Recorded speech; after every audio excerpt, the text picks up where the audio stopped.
6 বছরের একটা প্রতিবন্ধী বাচ্চাকে 6 বছরের একটা প্রতিবন্ধী বাচ্চাকে একটা হুইল চেয়ার দিলাম।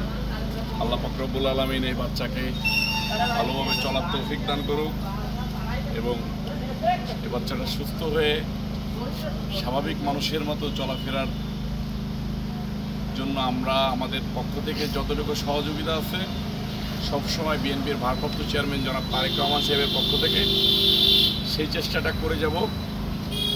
দেশবাসী সবাই এই বাচ্চা জিসান, তার বয়স 6 বছর, তার জন্য দোয়া করবেন।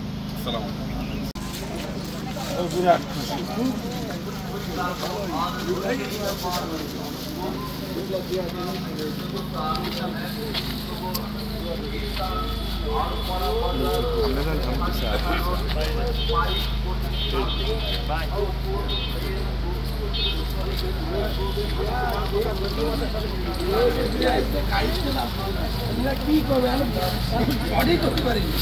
খুব খুশি হয়েছি, খুশি ভাই, খুশি ভাই, আমরাও খুব খুশি হয়েছি।